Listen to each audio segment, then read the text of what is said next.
अर्जुन को bus stop पर अहाना मिली बेहोश। डॉक्टर की रिपोर्ट देख अर्जुन हुआ शॉक्ड। जी हाँ दोस्तों, अहाना ठाकुर हवेली की छोटी बहू जिसने पूरे घर को संभाल रखा था। आने वाले एपिसोड में अहाना हवेली के बड़े दरवाजों से निकलकर अहाना अपनी आंखों में अपमान और दिल में अनगिनत दर्द लिए सड़कों पर भटक रही थी। अर्जुन ने उसे रिहाई दे दी थी, एक ऐसा शब्द जो उसके लिए आज़ादी नहीं बल्कि जहर का प्याला था। उसके आंचल में लिपटी थी वे कच्ची पक्की मूर्तियां जो उसके आत्मसम्मान की आखिरी निशानी थी और जिसे बेचने की जिम्मेदारी उसे घर से निकालते समय दी गई थी। रात का अंधेरा घना हो चुका था और बारिश की बूंदें उसके आंसुओं को छिपाने की नाकाम कोशिश कर रही थी। अहाना को याद आ रहे थे अर्जुन के कड़वे शब्द, उसका गुस्सा और कैसे घर के हर सदस्य ने उसके चरित्र पर सवाल उठाया था। पेट में महीनों से चल रहे मानसिक तनाव और सही खानपान की कमी से उपजी भूख की एक भयंकर आग थी और दिल में उस अपमान की चोट थी जो किसी भी शारीरिक दर्द से कहीं ज्यादा गहरी थी। वह एक सुनसान बस स्टॉप पर आकर ठहर गई, मूर्तियों का बक्सा जमीन पर रखा और एक पुरानी टूटी हुई बेंच पर बैठ गई। उसका शरीर अब जवाब दे रहा था, उसकी आत्मा थक चुकी थी। उसकी आंखें बंद होने लगी, दुनिया उसके सामने तेजी से घूमने लगी जैसे कोई भयंकर बवंडर। अचानक एक गहरी कमजोरी महसूस हुई और वह मूर्तियों के बक्से के पास ही जमीन पर गिर पड़ी, निर्जीव, अकेली और बेसहारा। नियति ने अपना खेल शुरू कर दिया था।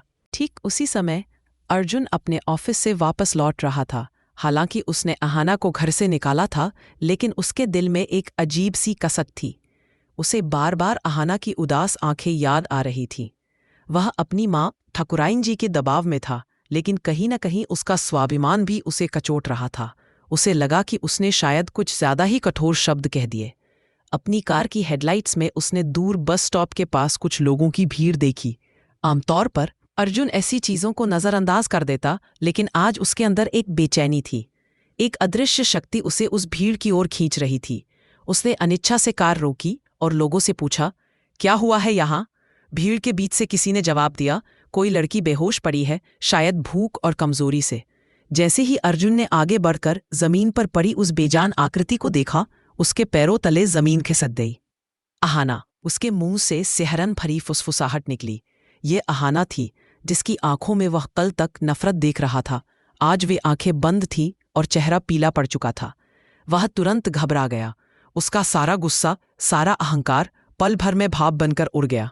उसने बिना देर किए अहाना को अपनी बाहों में उठाया और पास के सरकारी अस्पताल की ओर भागा। अस्पताल पहुंचकर अर्जुन ने नर्सों से चीख कर कहा कि वह एक ठाकुर परिवार की बहू है और उसे तुरंत इलाज चाहिए। इमरजेंसी रूम में डॉक्टर उसकी जांच कर रहे थे और अर्जुन बाहर गलियारे में खड़ा होकर पसीने से भीग रहा था। उसके दिमाग में सिर्फ एक ही बात थी, क्या मैंने उसे मार डाला? क्या मेरा अहंकार इतना बड़ा था कि मैंने उसकी जान ले ली?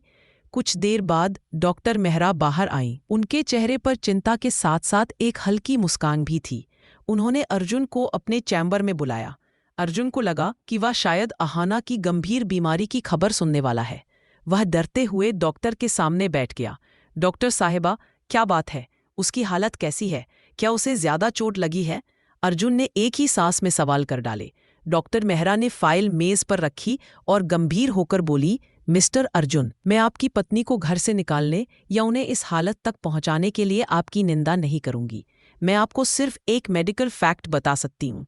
डॉक्टर ने अर्जुन की आंखों में देखा और कहा, आपकी पत्नी अहाना जी सिर्फ कमजोरी से बेहोश नहीं हुई थी, उन्हें दोहरी खुशी और दोहरी चुनौती मिली है।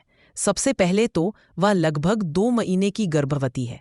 डॉक्टर मेहरा की ये शब्द सुनकर अर्जुन को लगा जैसे किसी ने उसे 1000 वोल्ट का झटका दिया हो।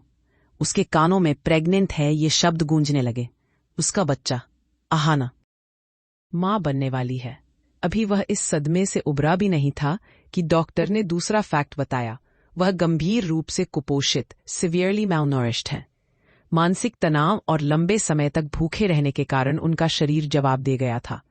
अगर आप उन्हें कुछ घंटों की देरी से लाते तो शायद दोनों को बचाना मुश्किल होता।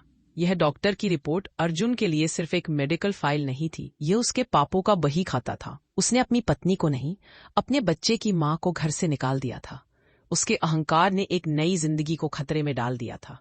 अर्जुन जमीन पर घुटनों के बल बैठ गया। उसकी आंखों से आंसू बहने लगे। उसे याद आया कि कैसे उसने अहाना को क्रांतिकारी कहा, लालची कहा और वफादार नहीं कहा था। इस बच्चे के बाप ने ही इसकी माँ को सड़क पर मरने के लिए छोड़ दिया था। जब अहाना को होश आया तो उसने सबसे पहले अर्जुन को अपने बिस्तर के पास बैठा देखा।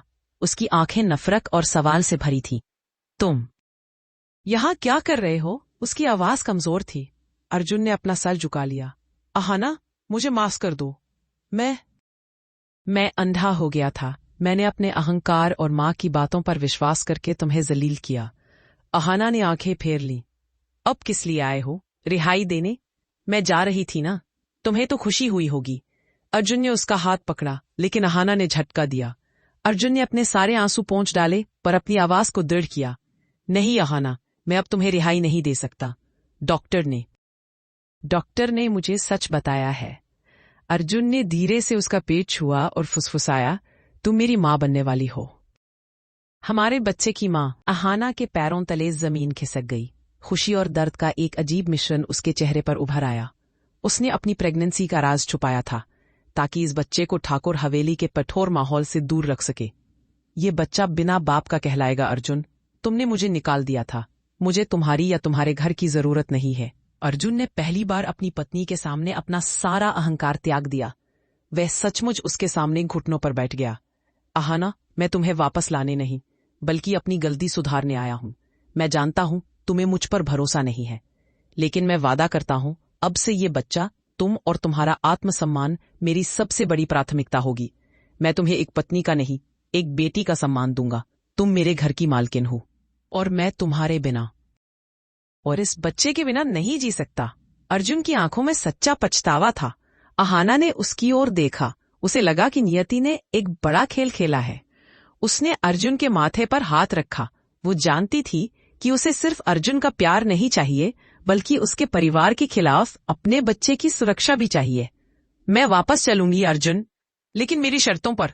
अर्जुन ने राहत की सांस ली और उसे गले लगा लिया।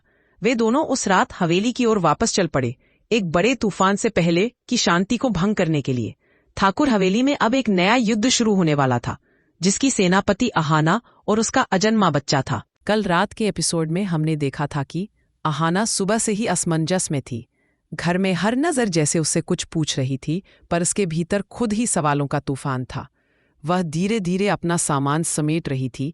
2 बैग जिनमें उसकी बनाई हुई मूर्तियां सलीके से रखी थी।